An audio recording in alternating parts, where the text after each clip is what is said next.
sinimula ni PBBM, dapat niyang tapusin. Ang tinutukoy natin, itong sinimulan niyang laban sa mga korupsyon sa flood control projects, ano? Sa kanyang SONA, napakatindi ng kanyang mensahe, mahiya naman kayo. Tapos pagkatapos noon, linabas yung lista ng mga contractors. Yung top 50 na contractors na nakakuha ng 100 billion. Tapos noon, nilabas rin yung kumpletong listahan mula 2022 to 2025 ng lahat ng mga flood control projects sa ilalim ng kanyang administrasyon. So ngayon, nag-iimbestiga na ang Senado, nag-iimbestiga na ang Kamara tungkol sa mga dapat mapanagot. Kaya lang, dapat itong sinimulan niyang ito, gusto ito ng mga tao. Suportado siya dito ng mga tao. Tama itong ginagawa ni PBBM. Kaya lang, dapat tapusin niya yan. Hindi pwedeng sinimulan niya yan. Walang papupuntahan. Honduras box yan. Binuksan niya. Dapat, siguro naman alam niya ang patutunguhan niyan. Hindi pwedeng sa bandang huli walang managot dyan. Lalo na't mga politiko.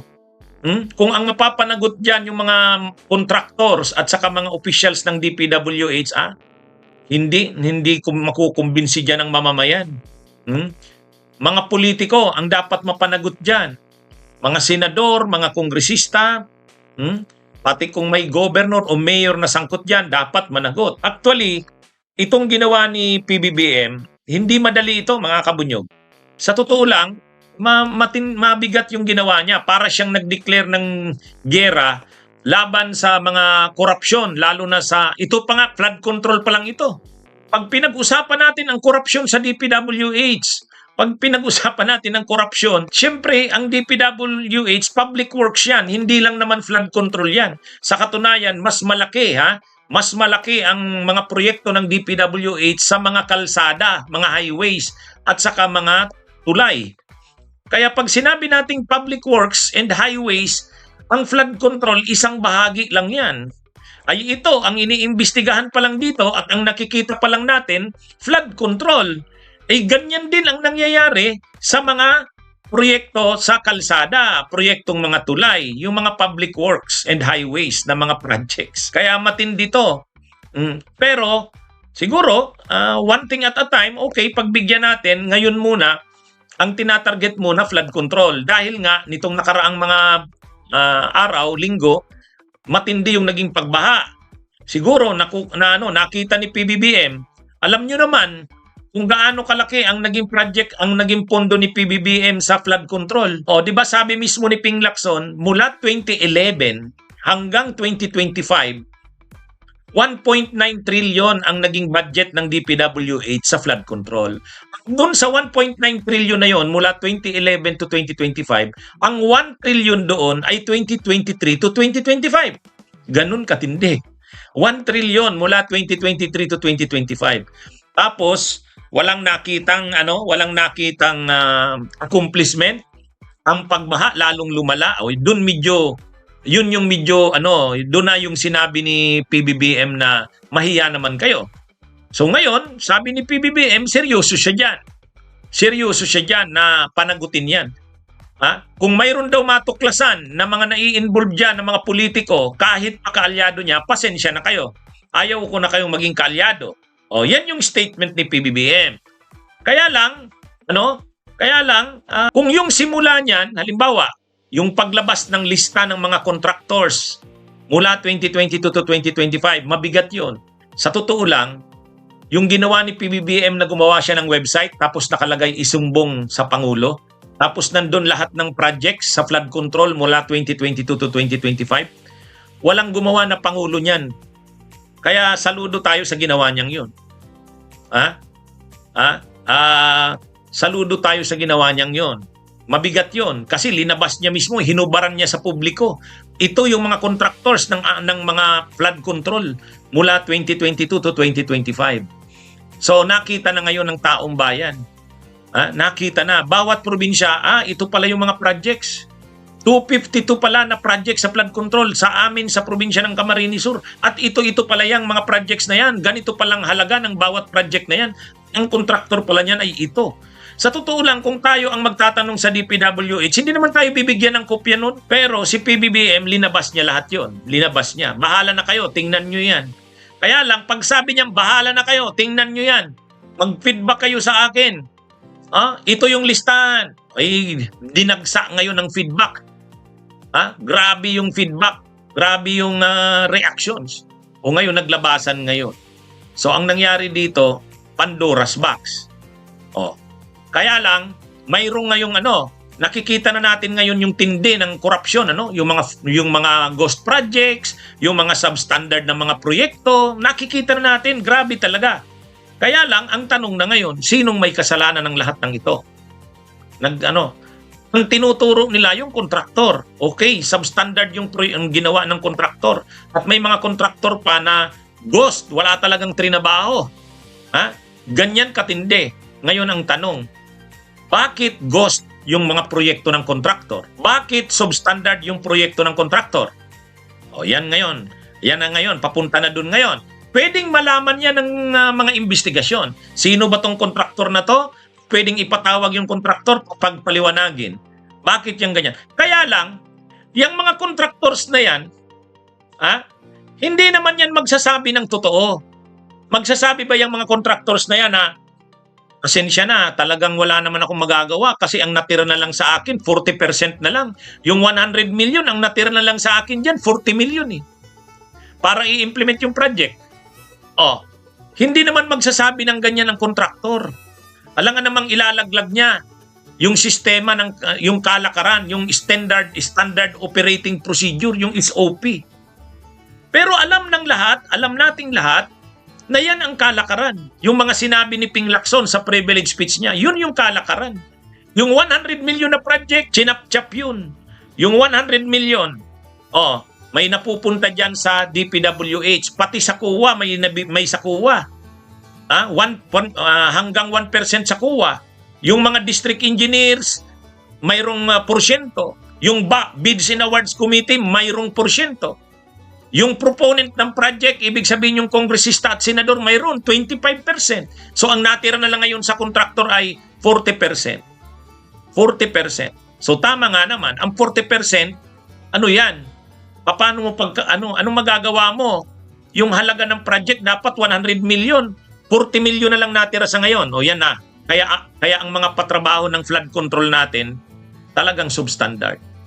Ngayon, ngayon nakita na natin, kontraktor, si ganito, alam natin yon. Ito yung kanyang kapalpakan, substandard. Mas malala pa, maraming contractors hindi na talaga in-implement ang project. Ghost. Kaya lang, hindi doon nagtatapos Kahit makita natin, mapicture natin, makita talaga natin yung kapalpakan ng mga proyekto, dapat hindi doon magtapos. Dapat hindi doon magtapos. Okay, mapapanagot yung kontraktor, mapablacklist yung kontraktor, pwedeng makasuhan yung kontraktor.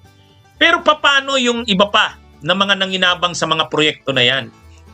Yung sinasabi ni Ping Lacson sa kanyang privilege speech, at yun yung alam na natin. Ang problema, ang Kongreso, ang Kamara at ang Senado, wala naman, hanggang din sila dun sa kontraktor. Kahit si Marcoleta na nagsinasabing matapang, walang sasantuhin, wala naman, hanggang lang naman sa kontraktor at DPWH, pupukpukin niya yung pupukpukin niya ng martilyo yung kontraktor. Yung DPWH yun, kaya nilang pagsabihan, pangaralan, pagalitan. Pero hindi yun Alam nating lahat na ang mga politiko ang nanginabang ng todo dyan. Ang malaki talaga ang pananagutan dyan, yung mga politiko. Yun ang gustong makita ng tao. Ang tanong ngayon, kaya ba ni PBBM yun? Kaya ba ni PBBM yun? Magagawa niya nga ba yun?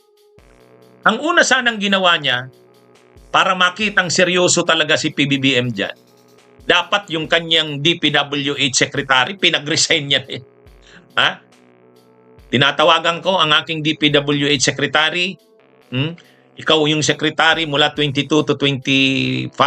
Lahat ng nangyaring ito sa ilalim ng watch mo. So command responsibility tayo kahit sabihin mong hindi ka dyan involved.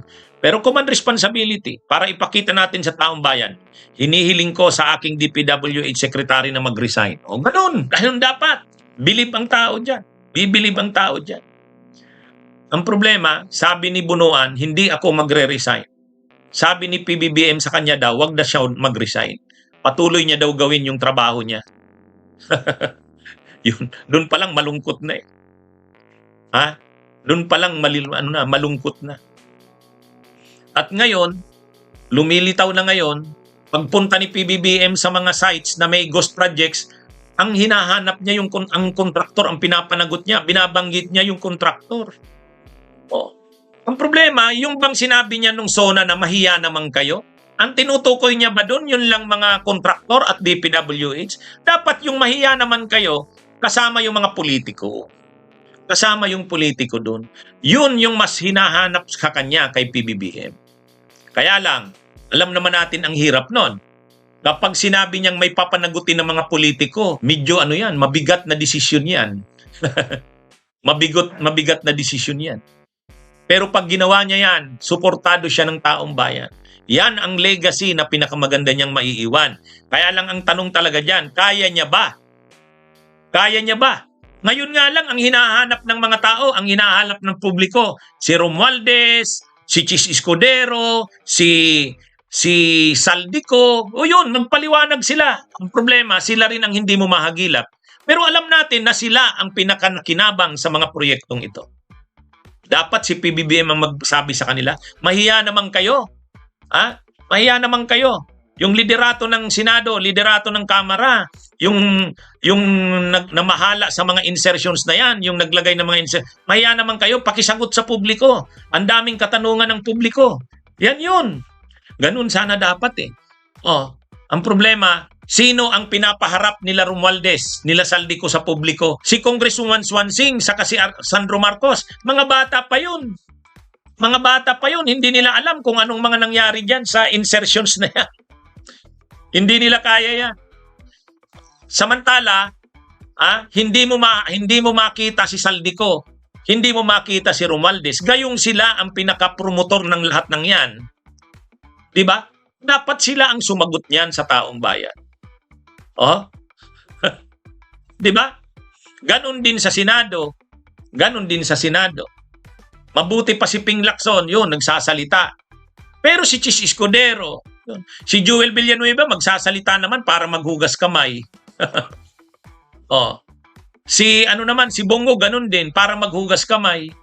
Si Mark Villar naman, akala mo champion sa flood control. Sabi niya dapat kasi may master plan ang flood control. Ay alam mo pala yan, anong ginawa mo nung panahong secretary ka ng DPWH? O yan mga kabunyog ang malungkot dito. Yun ang malungkot. Pero kapag hindi ginawa ni PBBM yan na may mapanagot man lang na politiko, hindi wala rin to. Ito, ang ganda na sana ng suporta sa kanya dito ng taong bayan. Ang ganda ng suporta sa kanya dito ng taong bayan. Pero kung wala din lang mapapanagot na politiko, wala yan. Kwitis yan, paso na kwitis. Diba, kabunyog Jojo Jestro? Paso na kwitis yan. Dapat dito walang sasantuhin. Dapat ang nakikita na ngayon ng publiko na nagsasalita, si Romualdez, si Chis Escudero, si Saldico, sila ang humarap. Kasi sila ang liderato ng Kongreso. Sila ang liderato. Di ba? Tapos ngayon, mag-uusap na naman ang budget ng 2026. 274 billion na naman ang rene-request ng DPWH. Sa 2026, 274 billion. Hindi pa dyan kasama yung insertions na naman ng mga senador at mga kongresista. Yung 274 na yan, aabutin na naman yan, mga 400 billion, 500 billion. Hindi na sila nahiya. Hindi na sila nahiya. Yan ang malungkot. Yan ang malungkot. Dapat dito si PBBM kakitaan na talaga ng pangil, tapang. Ano ito? Pag ginawa yan ni PBBM, yan ang pinakamagandang legasiya niya. Para naman makumbinsi ang tao na hindi siya involved diyan. Kasi okay, ang sinasabi, hindi alam ni PBBM yung mga yan. Ang problema, presidente ka, bakit mo pinirmahan yan? Yang mga insertions na yan na sinasabi, pinirmahan niya yan eh. Bakit hindi niya ba nakita yung mga insertions na yan? Noon kasing 2024, kung maalala nyo, ako noon, sabi ko, PBBM, panawagan ng taong bayan sa'yo, huwag mong aprubahan yan, maraming insertions dyan, i-review mo muna. Ibalik mo sa Kongreso yan. Sabihin mo, ayaw mo ng mga ginawa nilang insertions. Hindi ganun ginawa ni PBBM. May binito lang siya, pero 20 billion. 20 billion. Ay sabi mismo ni Secretary Bunuan ng DPWH, 450 billion daw ang insertions sa flood control. Pinirmahan niya yung budget. Yun ang malungkot doon. So dapat ngayon, parang ipakita na PBBM, naisahan niyo ako. Hindi ko alam na ganyan ang ginawa niyo dyan sa budget na yan. Ngayon, managot kayo dyan. Ganun dapat. Di ba? Ganun dapat. Anyway, bigyan natin ng benefit of the doubt si PBBM. Sinimulan niya ito, magandang simula ito. Yung epekto ng ginawa niya, maganda. Nalantad sa publiko. Yung tindi talaga ng korupsyon. Kitang-kita. Ngayon, ang tanong, ano na ngayon? Paano na ngayon? Paano na? May mananagot daw. Kaya lang kung ang mananagot, mabablacklist ang contractors, matatanggal sa pwesto yung DPWH. Ay, hindi yan. Politiko ang hinahanap ng taong bayan. May managot na politiko. Kasi alam naman ng lahat na politiko ang nasa likod ng lahat ng yan. Bakit yung mastermind hindi mapanagot?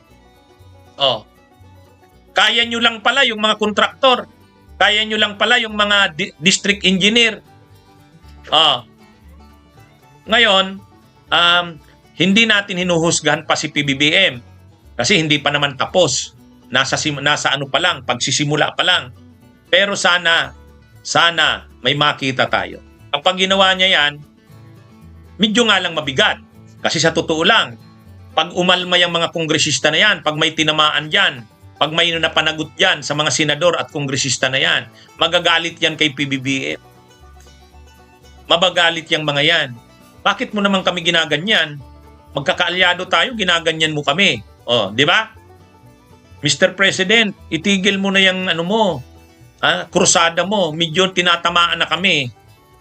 Gusto mo bang mabuwag ang ating ito? Grabe na ang tama sa amin. Tinatamaan na kami, hindi na namin to kaya. Di ba?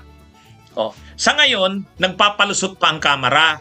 Kunwari, hindi sila involved sa mga ganyan. Kung mayroon mang involved sa ganyan, iilan lang. Kaya, iimbestigahan daw nila. Para, kunwari, makalusot ang Kamara. Magkukunwari sila na hindi sila ang promotor ng lahat ng yan. Ganon din ang mga senador. Lahat hugas kamay. Hugas kamay si Cheese. Hugas kamay si Villanueva. Hugas kamay si Bongo, si Mark Villar, si Cayetano. Lahat sila hugas kamay.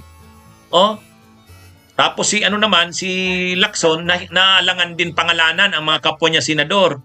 Hindi pwede.